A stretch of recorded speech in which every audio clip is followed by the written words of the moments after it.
할렐루야. 오늘은 사무엘하 14장입니다. 사무엘하 14장은 1절부터 33절까지의 이제 말씀이 있습니다. 우리가 여러분 읽었듯이 이제 압살롬의 귀환이 있고, 그다음에 이제 다윗의 맹목적인 사랑, 그리고 요압의 아첨에 대해서 나오고 있습니다. 여러분, 우리에게는 사람을 안 물어요라는 말을 많이 듣습니다. 강아지를, 그러니까 개를 가지고 있는 분들이 그렇게 이야기를 합니다. 사냥개처럼 생긴 개를 끌고 다니는 사람이 불안해하는 것은 사람들에게 이렇게 우리에게는 안 물어요, 그렇게 이제 이야기를 합니다. 주인이 보기는 순한 양 같은 애완동물이죠. 하지만 곁에서 지켜보는 사람들은 공포의 대상이 됩니다. 언제 갑자기 이 동물의 본성이 갑자기 그러나 주인의 힘으로 통제불능의 상태가 되어서 물지 아무도 모르는 상태이기 때문이죠. 네, 예안견 주인의 믿음은 진실일까요? 거짓일까요? 우리에게는 사람을 안 물어요. 여러분, 아무리 착각은 자유라고 하지만 동물에 대한 믿음은 경우가 다릅니다. 애완견 주인의 개 사랑은 맹목적인 믿음입니다. 주인이 알고 있는 것, 그것은 이성적인 판단이 아니라 사랑이라는 믿음이 만든 맹신일 뿐입니다. 여러분, 우리 주변에는 이런 사랑을 하면서 사는 사람들이 참으로 많이 있습니다. 사랑의 눈이 먼 여인들의 맹목적인 사랑 또한 그렇습니다. 눈에 넣어도 아프지 않은 자식 사랑에 빠진 부모들도 있습니다. 내 아이는 그 누구보다도 건강하고 예쁘게, 그리고 그 누구보다도 뒤지지 않는 훌륭한 사람으로 키우고 싶다라고 그렇게 엄마들은 많이 이야기합니다. 부모들은 세상 엄마라면 한결같이 하는 말이죠. 그런데 그게 문제가 될 수가 있습니다. 맹목적인 사상은 자칫 재앙을 만들어 놓을 수도 있기 때문이죠. 결과만 좋으면 수단과 방법을 가리지 않겠다라는 것, 그래서 목적을 위해서라면 물불을 가리지 않는 그런 형상들이 많이 나타나고 있습니다. 기준이나 원칙이 없는 엄마는 좋은 엄마입니까? 좋지 않는 엄마입니까?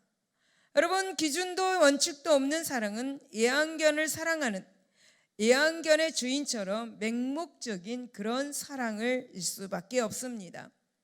맹목적인 사랑은 사랑이 아니죠.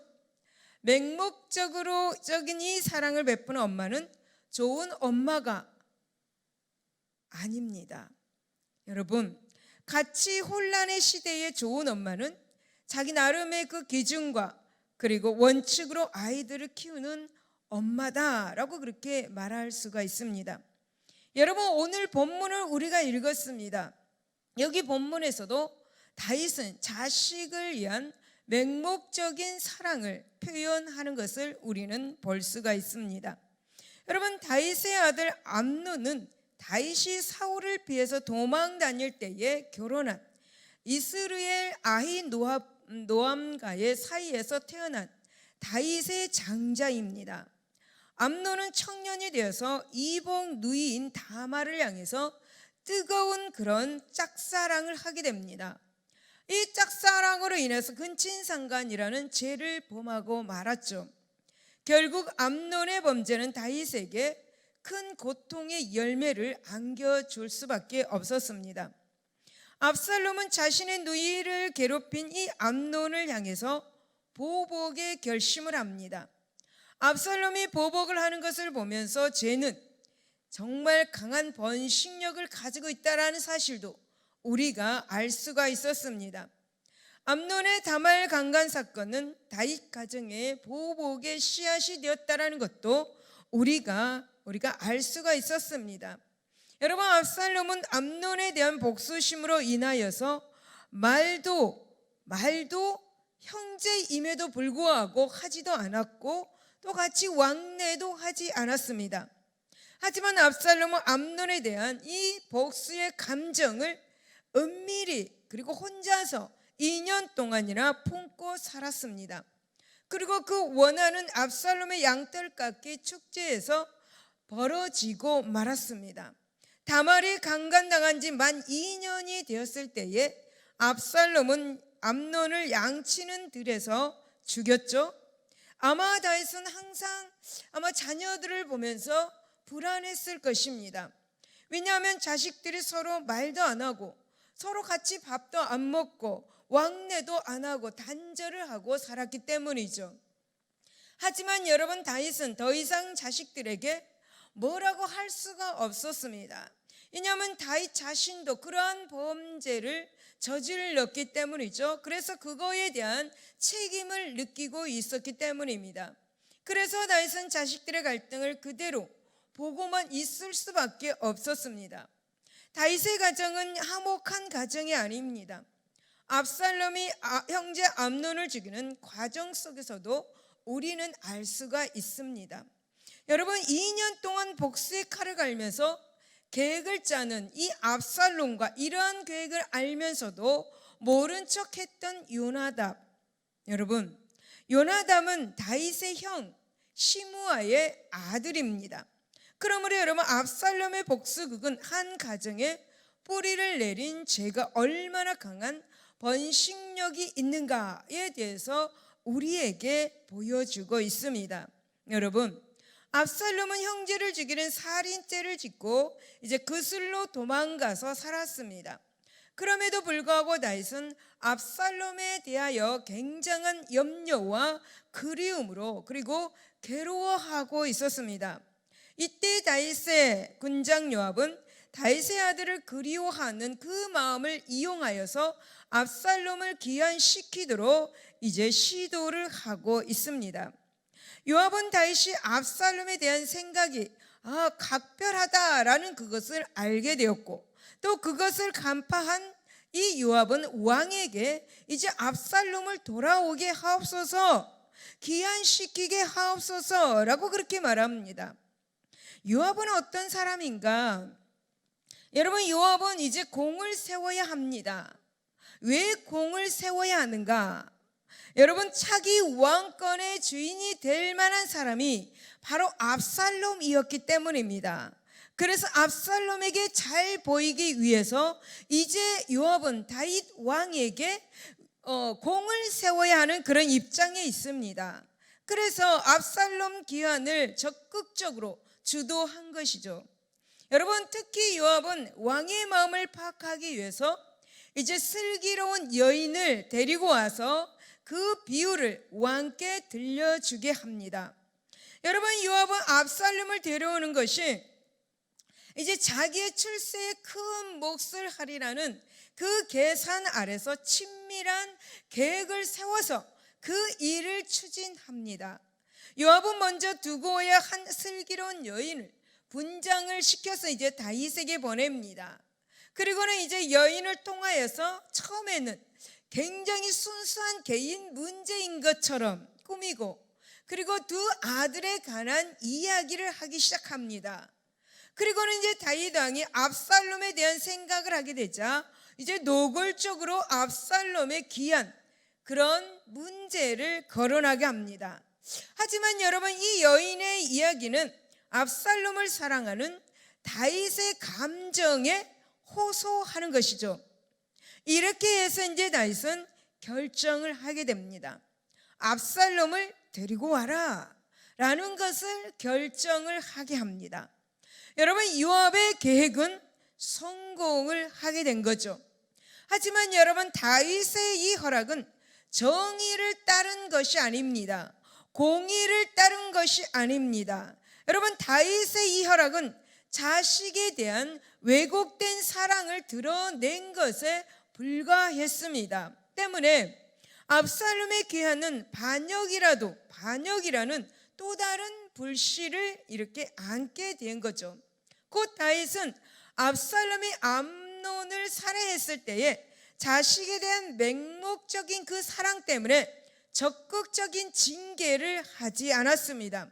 더구나 여러분, 압살롬을 데려오는 데에도 깊이 생각하지도 않았습니다. 다만 이 여인의 이야기에 감정이 복받쳐서 더 이렇게 감정이 복받쳐서 그렇게 해서 이제 압살롬의 귀환을 그렇게 허락하게 된 거죠. 그리고는 이제 압살롬과 입맞춤으로 아들과 화해를 하게 되었습니다. 여러분, 그러나 이러한 화해는 의미가 없습니다. 왜냐하면은 해결하지 못한 죄를 안고 화해한다라는 것은 위장된 평화를 가져다 줄 뿐이기 때문입니다. 하지만 결국 불화의 불씨를 또다시 안고 있는 것이죠. 결국 다윗의 이 맹목적인 그 사랑은 위험천만한 사랑이었다라고 그렇게 말할 수 있습니다. 그렇다면 여러분, 압살롬의 이 귀한 과정에서 드러나는 이 맹목적인 사랑과 순수하지 못한 충성, 그리고 유한한 이 지도자의 약점 등이 얼마나 위험한 것인가를 본문을 통해서 알아보도록 하겠습니다. 우리가 1절에서 17절을 보면은 순수하지 못한 충성은 위험하다라는 것을 알 수 있습니다. 1절을 보면 수라의 아들 요압이 왕의 마음이 압살롬에게로 향하는 줄 알고 2절 두고와의 사람을 보내 거기서 지혜로운 여인 하나를 데려다가 그에게 이르되 청하건대 너는 상주가 된 것처럼 상복을 입고 기름을 바르지 말고 죽은 사람을 위하여 오래 슬퍼하는 여인같이 그렇게 하고 3절 왕께 들어가서 그에게 이러이러하게 말하라고 요압이 그의 입에 할 말을 넣어주니라. 10절 왕이 이르되 누구든지 내게 말하는 자를 내게로 데려오라 그가 다시는 너를 건드리지도 못하게 할 것이다 라고 그렇게 말씀합니다. 여러분, 군대 장관 이 요압은 다윗이 압살롬을 생각하는 바가 각별하다라는 사실을 간파를 하고 이제 압살롬을 데려오기 위한 그런 것을 주선을 하게 됩니다. 그는 지혜 있는 여인을 동원하여서 다윗의 마음을 감동시켜서 그 마음을 사로잡고 다윗에게서 압살롬을 데려오라는 허락을 얻어내는 데 성공을 하게 되었습니다. 그럴 때 이때 슬기로운 여인의 이야기는 나단 선지자가 다윗의 죄를 깨우치기 위해서 비유로 전했던 것과 유사한 것으로 보입니다. 아마 이 여인은 나단 선지자와 같은 화술을 가지고 있어서 지혜로운 여인으로 불리워진 것 같습니다. 그러나 이 여인의 비유는 나단 선지자의 비유와 내용이 있어서 판이하게 다른 것을 볼 수가 있습니다. 여러분, 나단 선지자는 이제 하나님으로 받은 그 메시지를 다윗의 양심에 막 퍼붓었습니다. 막 책망을 했습니다. 반면에 여러분, 이 여인은 요압으로부터 나온 이 간사한 이 음모를 다윗의 감정에 호소를 했습니다. 여러분, 물론 이 여인의 화술은 다윗의 마음을 움직이게 했습니다. 다윗으로 하여금 감정적인 그 결정을 내리게 하였다는 거죠. 그래서 화근을 그대로 둔 채 이제 압살롬을 데려오게 하였던 것이죠. 여러분, 다윗은 이 나라 이처럼 나라의 대의를 따른 것이 아니라 다윗 개인의 감정에 따라서 정책을 결정하게 되고 압살롬을 데려오게 하였습니다. 또한 요압은 압살롬의 차기 왕권을 이어받은 인물로 그렇게 믿고 있었습니다. 그렇기 때문에 이 압살롬의 귀환을 주선했던 거죠. 간사한 사람이 아닙니까? 여러분 오늘날 이 사회를 한번 보십시오. 이런 사람이 얼마나 많이 있습니까? 위증자들도 한번 보십시오. 요압 같은 사람이 얼마나 많이 있습니까? 아니, 애기들도 이런 아이들도 많습니다. 초등학교 가보세요. 이 초등학교 아이들까지도 이런 요압 같은 사람이 많다라는 거죠. 여러분, 그러므로 요압의 이 충성은 개인적인 출세를 위해서 신하면은 장관이면 여러분 군대 장관이면 나라 민족을 위해서 생각해야 되지 않겠습니까? 장관이라면 백성을 위해 생각해야 되지 않겠습니까? 자신의 출세를 위해서 하는 사람들 너무나 많이 있습니다. 유학 같은 사람들이 이 세상에 너무 많다라는 거죠. 개인의 출세를 위해서 어떤 문제가 발생해도 좋다라는 그런 것, 여러분, 좋다라는 그런 식의 묻히기만 사람들이 너무 많습니다. 소위 하나님의 종들도 마찬가지고 하나님의 자녀들도 마찬가지고 이 나라의 위정자들도 마찬가지입니다. 순수하지 못하는 충성, 개인을 위한 충성, 그런 충성들, 거짓과 아첨이 많은 이 나라에 하나님이 코로나19를 주셨던 거죠. 이 개인의 거짓말, 나라의 위정자가 거짓말, 아첨하는 것 참으로 위험한 것입니다. 이 나라가 어떻게 되어갈지 우리는 모르죠. 그러나 하나님은 알고 계십니다. 여러분,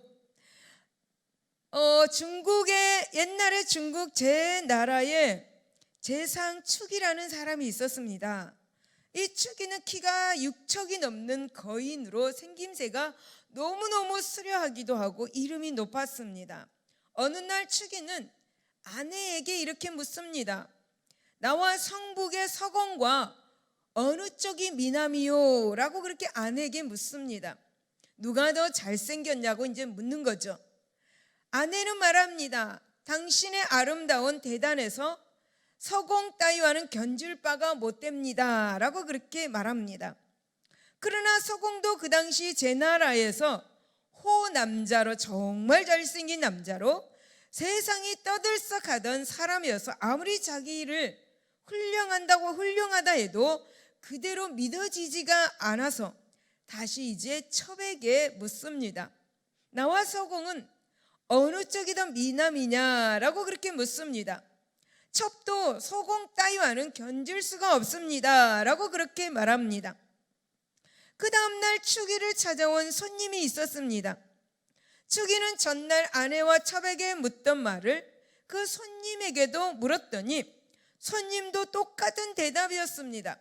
그런 일이 있는 바로 다음날 서공이 찾아왔습니다. 그렇게 잘생긴 서공이 찾아왔죠. 축이는 서공과 자기를 거울을 통해서 비교해 보았습니다. 자세히 냉정하게 보니까 이제까지 이야기와는 달리 오히려 자기가 서공만 못하는 것을 발견합니다. 축이는 밤에 잠자리에서 잠도 자지 않고 곰곰이 생각합니다. 아내가 자기를 더 아름답다고 말하는 것은 아무래도 자기와 가까운 탓이고, 첩 역시 그렇게 말하는 것은 자기를 두려워하는 때문이고, 손님이 그렇게 말하는 것은 자기에게 무엇인가를 요구하려는 수단이라고 그렇게 짐작을 했습니다. 이것으로 미루어서 이제 정치에서도 아첨하는 그릇된 일들을 없애야 되겠다고 생각하고 이튿날 일찍 왕에게 가서 이와 같은 말을 합니다. 신은 서공의 호남에 따르지 못하는 것으로 알고 있습니다. 그런데 신의 처는 신을 두둔하고 첩은 두려워하고 손님은 신에게 무엇인가를 요구할 것이 있어서인지 모두가 한결같이 신을 더 좋게 말을 했습니다.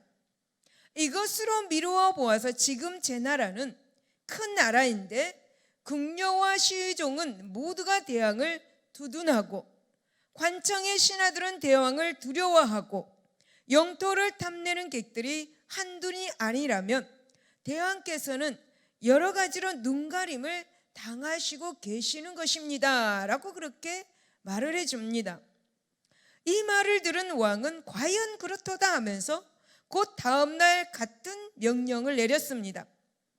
모든 신료와 백성으로서 왕의 잘못을 면전에서 일깨워주는 자는 상상을 주고 글을 올려서 간하는 자는 중상을 주고 궁중 앞에서 여론을 일으켜서 내 귀에 들어오게 하는 자는 하상을 주겠노라 라고 명령했습니다.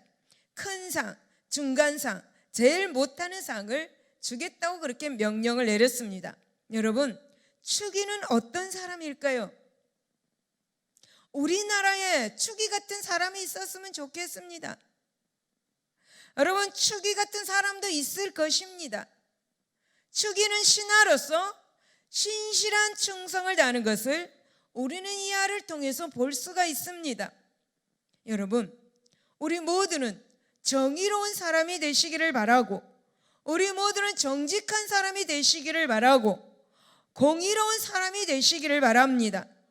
여러분, 요압은 순수하지 못한 충성을 하였습니다. 이것이 참으로 위험한 충성이었다는 사실을 이제 나중에 보면 더욱더 알게 되는 것입니다.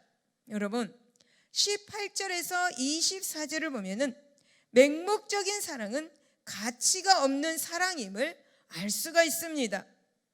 우리가 20절을 보면은 이는 왕의 종 요압이 이 일의 형편을 바꾸려 하여 이렇게 함이니이다.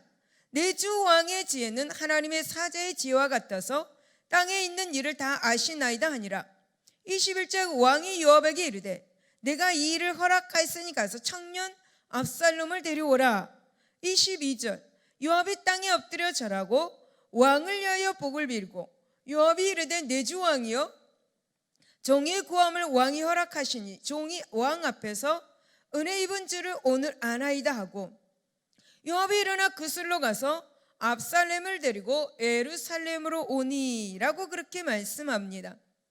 여러분, 다윗 왕은 이제 슬기로운 여인의 이야기에 감정적인 격동을 받아서 압살롬을 기한시키라고 요압에게 명령합니다.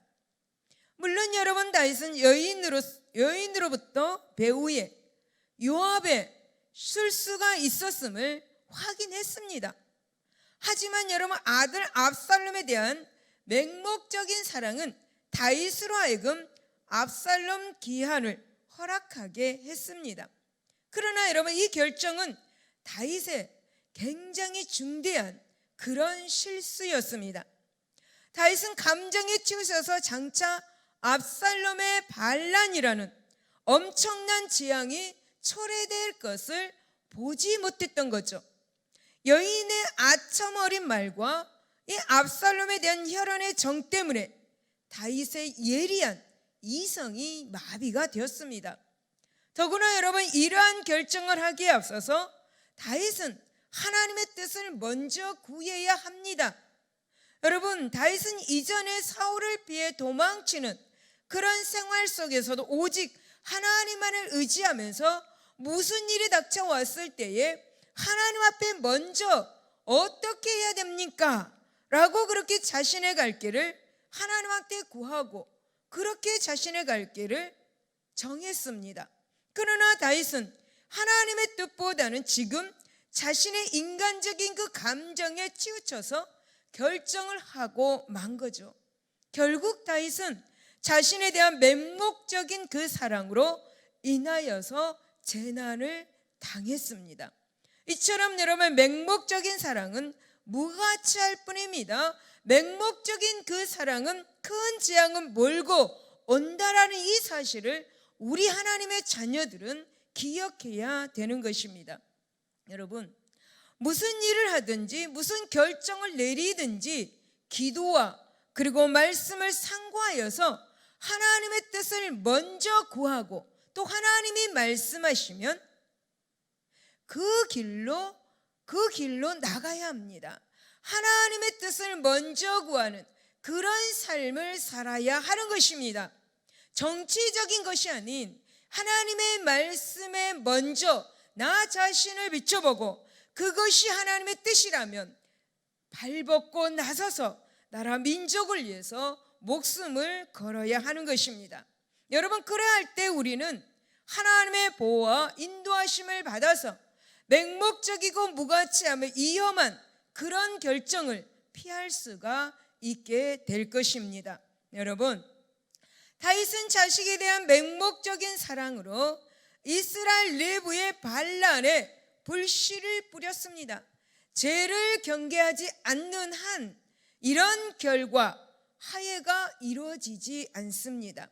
이러한 일들은 부모가 자식에 대한 맹목적인 사랑이 있는 한 끊어지지 않는 문제가 될 것입니다. 여러분, 맹목적인 사랑은 한계가 있습니다. 맹목적인 사랑은 자식들을 삐뚤어지게 만들고 있는 것입니다. 경계하지 않는 것은 사랑이 아니죠. 더구나 하나님의 말씀으로 자녀를 교육하지 않는다면 자식은 부모의 맹목적인 사랑을 받는다 할지라도 그릇된 길로 가기가 쉽습니다. 그러므로 여러분, 우리가 잠언 22장 6절에 마땅히 행할 길을 아이에게 가르치라, 그리하면 늙어도 그것을 떠나지 않는다라고 말씀합니다. 여러분, 우리는 맹목적인 사랑의 위험을 깨달아서 자식을 하나님의 말씀으로 성장하게 해야 될 줄로 믿습니다. 하나님의 뜻에 따라서 훈계와 책망을 의로 교육하는 것만이 자녀를 올바로 사랑으로 이렇게 이끌어 간다라는 사실을 잊지 마시기를 바랍니다. 할렐루야.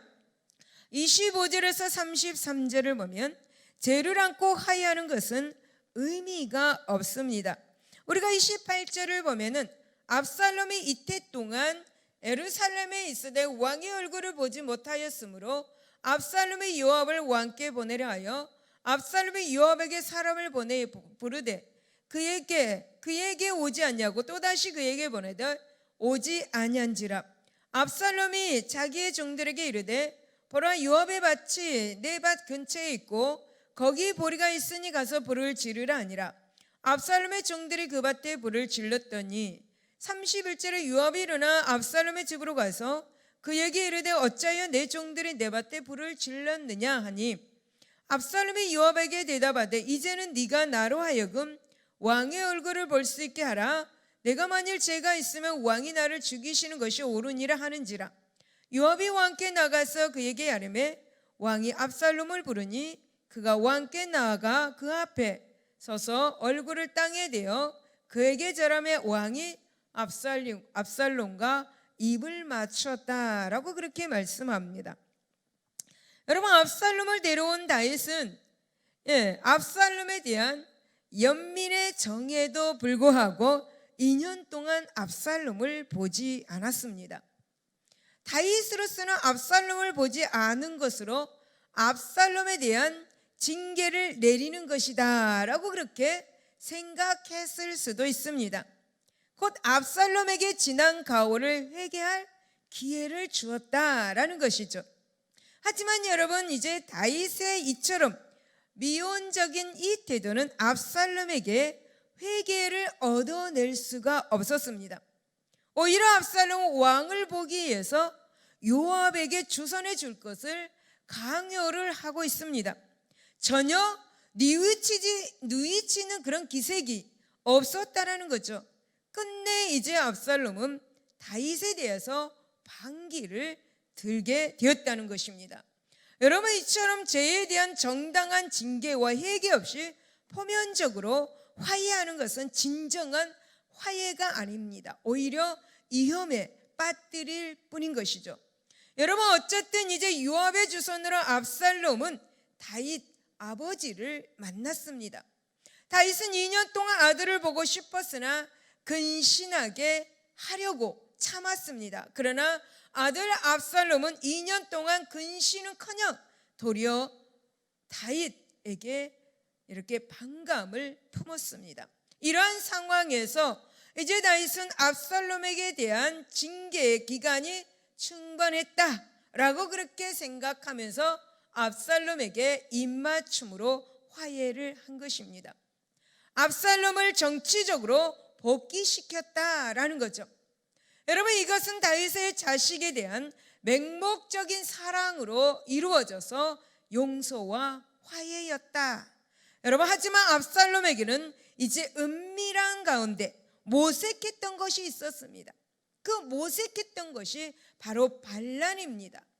이 반란 음모를 구체화할 수 있는 그 발판을 이제 마련하게 된 것이죠. 여러분, 압살롬은 자신의 기한에서 왕가의 화해 주선까지 힘써준 요압을 이제 자신의 반란 음모에 끌어들이고자 노력을 합니다. 여러분, 죄에 대한 이 진정한 회개 없이 이루어진 이 피상적인 화해는 큰 제약을 몰고 오고 올 반역의 발판을 마련하게 했던 것입니다. 여러분, 그렇습니다. 참된 화해란 용서와 묵인만이 능사가 아니다 라고 말씀을 드리고 싶습니다. 여러분, 하나님 앞에서 진정한 회개가 없이 이루어지는 이 회개는 아무런 의미가 없습니다. 오히려 위험을 불러오는 것입니다.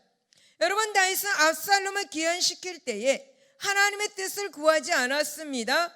그리고 압살롬을 용서할 때도 다윗은 자신이 압살롬을 사랑한 것만큼 압살롬도 자신을 사랑하는 것으로 그렇게 생각했을지도 모릅니다. 그러나 이것은 엄청난 오판이었습니다. 죄에 대해서 그렇게 징계하지 않은 것도 다윗으로서는 아들에 대한 사랑이라고 생각했는지도 모르겠습니다. 하지만 이 또한 다윗의 실수가 아닐 수가 없습니다. 결국은 이제 다윗의 맹목적인 사랑을 요압의 거짓된 충성으로 그렇게 불러들였던 거죠. 압살롬에게 정당한 징계를 하지 않으므로 이제 불화의 불씨를 안고 화해하게 된 것입니다. 그러므로 우리는 다윗의 경우를 교훈 삼아서 갈등을 안고 화해하는 것이 얼마나 위험한 일인가를 우리는 깨달아야 합니다. 그리고 그러한 사태에 이르지 않도록 갈등의 요소들을 풀어버린 후에 화해하도록 해야 될 줄로 믿습니다. 예수님과 화해하는 데 있어서도 먼저 갈등을 푸는 그런 회개가 있어야 하는 것입니다. 사랑하는 여러분, 이처럼 인간 사이의 화해에도 우선 갈등을 해소하는 것이 굉장히 필요하다라는 것을 생각하시고 사람과의 그런 갈등 속에서도 진정한 화해를 할 수 있기를 바랍니다. 할렐루야. 여러분, 그러면 다시 한번 우리가 본문을 한번 생각해 보겠습니다. 여러분, 다윗은 자신의 정에 못 이겨서 공의롭게 행하지 못하고 또 실수를 하게 됩니다. 다윗은 지금 자신의 아들 압살롬이 살인을 하고 도망자가 된 그 상황에서 자신에 대한 이 자식에 대한 연민의 마음이 큰 것으로 보아서 대단히 정이 많은 사람인가? 라고도 그렇게 볼 수가 있습니다. 이러한 다윗의 연약함을 이제 요압이 너무나 잘 알고 있어서 한 여인을 통해서 연민의 정을 일으켜서 화해를 하게 합니다. 압살롬은 암논을 살해한 다윗의 아들입니다. 그러나 다윗은 아들 암논의 죄를 벌하지 않음으로써 죽게 만든 또 한 번 다윗의 하나님의 공의로 대하지 아니하고 사사로운 감정으로 압살롬을 받아들였습니다. 그리하여서 이제 다윗에게 더 큰 화근이 되었습니다. 여러분, 그렇다면 우리는 어떻게 해야 할까요? 여러분, 우리는 어떤 경우에도 항상 하나님의 공의를 행하는데 흔들림이 없어야 합니다. 참된 사랑은 분명한 기준을 가지고 자녀들을 가르치는 것이고 다윗의 뉘우침이 없이 그저 품는 것은 결국 그 죄를 인정하는 것이 될 수밖에 없습니다. 그렇게 된다면 나중에 더 큰 잘못을 행할 수가 있는 것입니다. 여러분, 우리는 다윗을 통해서 보면서 우리 가정 속에서도 공의롭지 못하게 행하는 일이 없도록 해야 될 줄로 믿습니다. 그렇다면 여러분, 요압은 어떻습니까? 여러분, 요압은 온통 자신이 설 자리를 만드는 데 사로잡혀 있는 사람입니다. 그는 불의한 일이라고 해도 자신이 인정받을 수 있는 일이라면 순한 방법을 가리지 않는 그런 사람입니다. 이번에도 여러분 다윗이 압살롬을 생각하는 그 마음을 보면서 그것을 성사를 시켰습니다. 요압은 자신의 정치적인 영향력을 나타내려고 수단 방법을 가리지 않고 다윗에게 압살롬을 불러오도록 그렇게 만들었습니다. 이러한 요압의 삶의 모습은 기회주의적인 현대인의 삶을 보면서도 우리가 알 수가 있습니다. 이미 여러분, 요압은 아브넬을 죽일 때 이러한 자신의 속내를 드러내 보게 한 적도 있습니다. 여러분, 이러한 요압의 행동은 아첨하는 입술을 통하여서 이제 다윗의 판단 능력을 흐리게 했다라는 것도 알 수가 있습니다. 그리함으로써 나중에 큰 화를 자초하게 되는 결과를 낳게 되었습니다. 여러분, 이렇듯이 하나님의 큰 뜻을 깨닫지 못하고 자신의 이익만 추구하는 사람들은 의로운 사람들을 궁지에, 아니 구덩이에 빠뜨릴 수가 있습니다. 공의와 정의를 가지고 신앙생활을 할 수 있기를 바랍니다. 아첨을 버리시기를 바랍니다. 아첨하는 것 굉장히 큰 죄임을 우리 또한 본문에서 알 수가 있습니다. 여러분, 스코틀랜드의 종교 계획자 존 낙스는 사람을 두려워하지 않고 하나님을 두려워한 참된 성직자였습니다. 그는 당시 왕이 하나님을 거역하고 악행을 저질렀다고 설교했습니다. 이것이 알려져서 그는 왕 앞에 끌려갑니다. 왕은 대노하였습니다. 당장 그 설교를 취소하라 라고 그렇게 명령합니다. 그러나 존 낙스는 고개를 가로저으며 이렇게 말합니다. 그것은 하나님의 정의입니다. 마음이 그것을 생각했고 입이 말했으며 손이 정의를 썼습니다. 만일 이것으로도 모자란다면 피로써 그것을 증거하겠습니다 라고 그렇게 왕 앞에서 존 낙스는 이야기를 합니다. 여러분, 우리 같으면 어떻게 할까? 스스로 여러분 마음에 답을 할 수 있기를 바랍니다. 그러므로 여러분, 우리는 항상 성령으로 깨어서 아첨하는 사람들의 속임에 넘어가지 않도록, 또 우리가 아첨하지 않도록 영적인 지혜를 얻어내시기를 바랍니다. 하나님 앞에 기도하여 그런 지혜를 가져야 될 줄로 믿습니다. 여러분, 참으로 맹목적인 사랑은 위험하다라는 사실, 아첨하는 것 위험하다라는 사실 우리는 기억해야 될 줄로 믿습니다. 할렐루야. 우리 기도하겠습니다. 하나님 아버지, 감사합니다. 오늘 본문을 통하여서 다윗의 아들을 향한 맹목적인 사랑, 그 신하인 요압은 아첨하는 그런 모습을 보면서 우리 마음 가운데 깨달음이 왔습니다.